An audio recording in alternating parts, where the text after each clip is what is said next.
بسم اللہ الرحمن الرحیم۔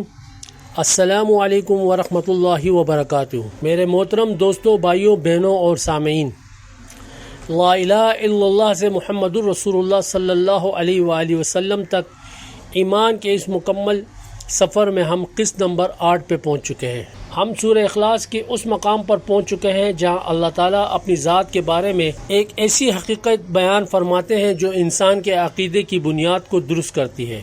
اللہ تعالیٰ فرماتے ہیں لم یلد، نہ اس نے کسی کو جنا، یعنی اللہ نے کسی کو پیدا نہیں کیا، ولم یولد، اور نہ وہ جنا گیا، یعنی اللہ رب العزت کسی سے پیدا نہیں ہوئے۔ یہ صرف دو مختصر جملے ہیں، لیکن ان کے اندر اللہ تعالیٰ کی ذات کے بارے میں ایک بہت بڑی حقیقت بیان ہوئی ہے۔ اللہ تعالیٰ نہ کسی کا باپ ہے، نہ کسی کی اولاد ہے، اور نہ وہ کسی سے پیدا ہوا۔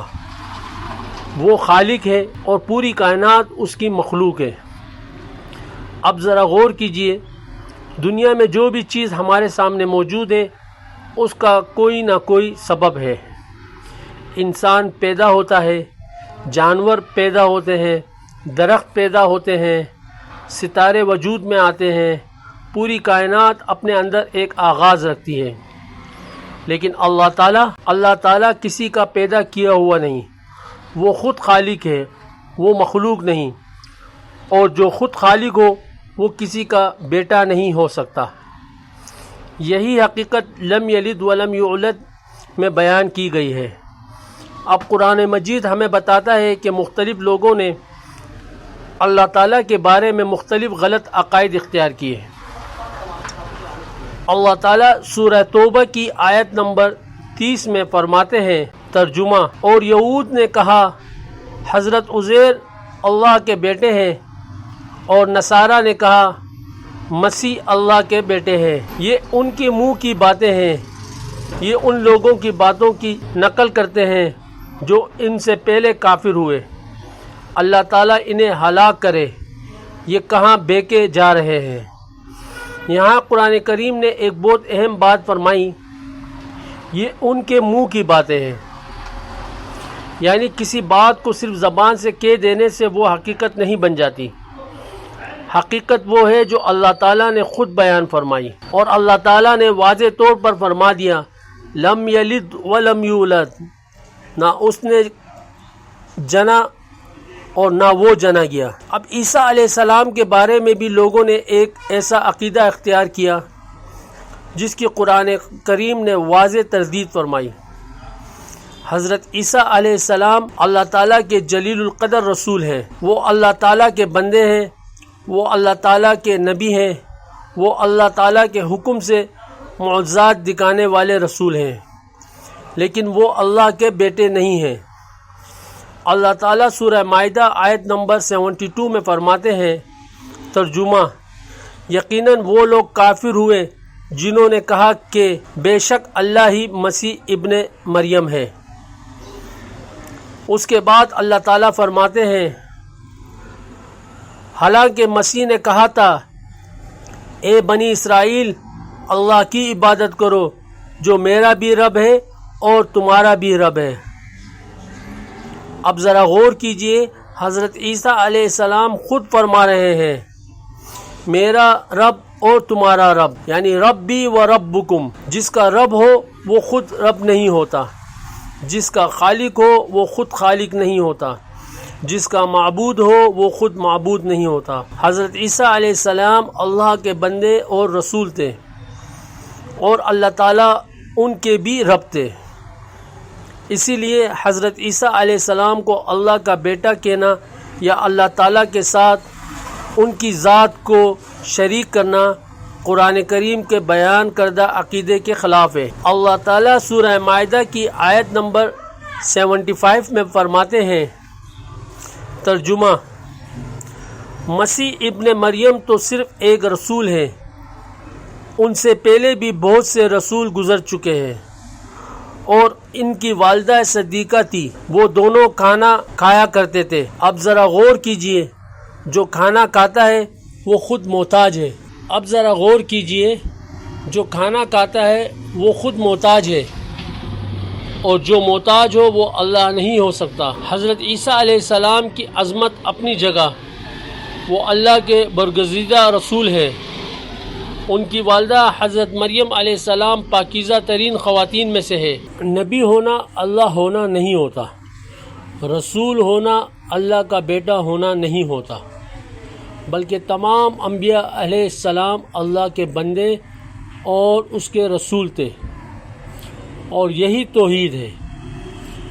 اللہ تعالیٰ سورہ مریم کی آیت نمبر 88 سے 93 میں فرماتے ہیں، ترجمہ: اور انہوں نے کہا کہ رحمان نے اولاد بنا لی ہے، یقیناً تم بہت بڑی بات لے آئے ہو۔ قریب ہے کہ انسان اس بات سے پھٹ پڑے، زمین شق ہو جائے اور پہاڑ گر پڑے، اس بات پر کہ انہوں نے رحمان کے لیے اولاد قرار دی، اور رحمان کی شایان شان نہیں کہ وہ کسی کو اولاد بنائے۔ آسمانوں اور زمینوں میں جو بھی ہے سب رحمان کے حضور بندے بن کر آنے والے ہیں۔ یہاں اللہ تعالیٰ نے اصل حقیقت بیان فرما دی۔ اللہ تعالیٰ کی پوری مخلوق اس کے بندے ہیں، کوئی اس کا بیٹا نہیں، کوئی اس کا شریک نہیں، کوئی اس کا ہمسر نہیں، وہ سب کا رب ہے اور سب اس کے بندے ہیں۔ اب ایک بات سمجھنے کی ضرورت ہے، دنیا میں باپ اور بیٹے کا تعلق ایک خاص نظام کے تحت ہوتا ہے۔ باپ پہلے ہوتا ہے، بیٹا بعد میں آتا ہے۔ باپ کی نسل آگے بڑھتی ہے، اولاد اپنے والدین سے پیدا ہوتے ہیں، لیکن اللہ تعالیٰ کے بارے میں یہ تصور ہی ناممکن ہے، کیونکہ اللہ تعالیٰ ہمیشہ سے ہے، وہ کسی سے پیدا نہیں ہوا، اس کا کوئی آغاز نہیں، اور نہ اس کی ذات کے لیے کسی اولاد کی ضرورت ہے۔ اللہ تعالیٰ ایک اور جگہ سورہ انعام کی آیت نمبر 101 میں فرماتا ہے، ترجمہ: وہ آسمانوں اور زمینوں کا بے مثال پیدا کرنے والا ہے، اس کی اولاد کیسے ہو سکتی ہے جبکہ اس کی کوئی بیوی ہی نہیں، اور اس نے ہر چیز کو پیدا کیا اور وہ ہر چیز کو خوب جاننے والا ہے۔ ذرا غور کیجئے، اللہ تعالیٰ نے فرمایا اس نے ہر چیز کو پیدا کیا۔ جب ہر چیز کو اللہ تعالیٰ نے پیدا کیا تو پھر اللہ تعالیٰ کو کس نے پیدا کیا؟ یہی سوال ہمیں لم یلد کو سمجھاتا ہے۔ اللہ تعالیٰ کسی سے پیدا نہیں ہوا، وہ کسی کا محتاج نہیں، وہ کسی کا نتیجہ نہیں، وہ کسی کا بنایا ہوا نہیں، وہ خود خالق ہے اور ہر چیز اس کی مخلوق ہے۔ اس حقیقت کو رسول اللہ صلی اللہ علیہ وآلہ وسلم نے ایک عظیم حدیث قدسی میں بیان فرمائی ہے۔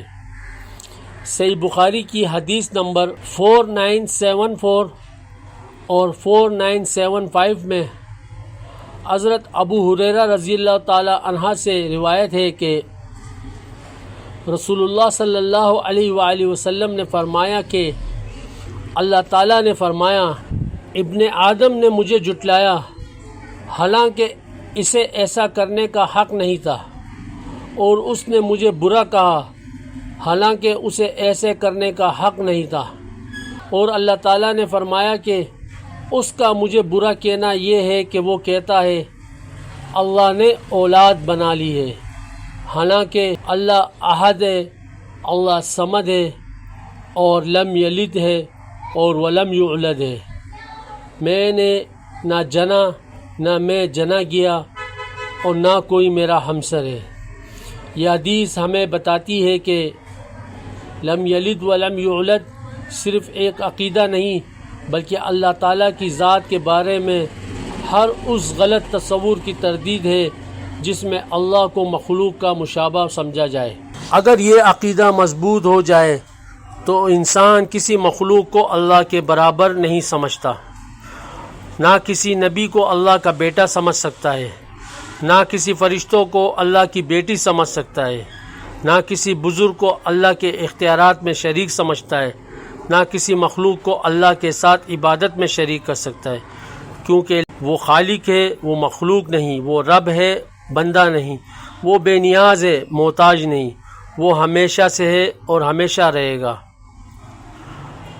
اور اب غور کیجئے، سورہ اخلاص میں اللہ تعالیٰ نے پہلے فرمایا اللہ الصمد، اللہ بے نیاز ہے، پھر فرمایا لم یلد ولم یولد، یعنی جو ذات ہر ایک سے بے نیاز ہو، اسے کسی اولاد کی ضرورت نہیں، اور جو خود ہمیشہ سے ہے وہ کسی سے پیدا نہیں ہوا۔ یہ اللہ تعالیٰ کی ذات کی وہ حقیقت ہے جسے انسان کو اپنے دل میں مضبوطی سے بٹھانا چاہیے۔ ہم اللہ کو مانتے ہیں، ہم اللہ سے مانگتے ہیں، ہم اللہ کے سامنے جھکتے ہیں، ہم اللہ کی عبادت کرتے ہیں، لیکن اللہ تعالیٰ کی عبادت اسی وقت درست ہو سکتی ہے جب ہم اسے صحیح طور پر پہچانیں۔ وہ کسی کا بیٹا نہیں، وہ کسی کا باپ نہیں، وہ کسی سے پیدا نہیں ہوا، وہ خود ہر چیز کا خالق ہے، اور یہی لم یلد ولم یولد کا عظیم پیغام ہے۔ اب انشاءاللہ سورہ اخلاص کے آخری آیت باقی رہتی ہے۔ اللہ تعالیٰ فرماتا ہے وَلَمْ يَكُنْ لَهُ كُفُوًا أَحَدٌ، اور کوئی بھی اس کا ہمسر نہیں۔ انشاءاللہ ہم اگلی قسط میں سورہ اخلاص کے اس آخری حصے کو سمجھنے کی کوشش کریں گے۔ اور اللہ تعالیٰ نے سورہ اخلاص کا اختتام اسی عظیم اعلان پر کیوں فرمایا وَلَمْ يَكُنْ لَهُ كُفُوًا أَحَدٌ وَاللَّهُ عَالِمُ بِالصَّوَابِ۔ اگر اس میں کوئی کمی کوتاہی یا غلطی ہوئی ہو تو ہم اللہ تعالیٰ سے معافی کے طلبگار ہیں۔ اگر آپ اس ایمان کے سفر کو آخر تک سمجھنا چاہتے ہیں تو اگلی قسط ضرور دیکھیں۔ چینل کو سبسکرائب کر کے بیل آئیکن کا بٹن دبائیں تاکہ نئی آنے والی قسط کا نوٹیفیکیشن آپ کو مل سکے، اور ویڈیو کو لائک اور شیئر کریں، اور اپنی دعاؤں میں یاد رکھیں۔ السلام علیکم ورحمۃ اللہ وبرکاتہ۔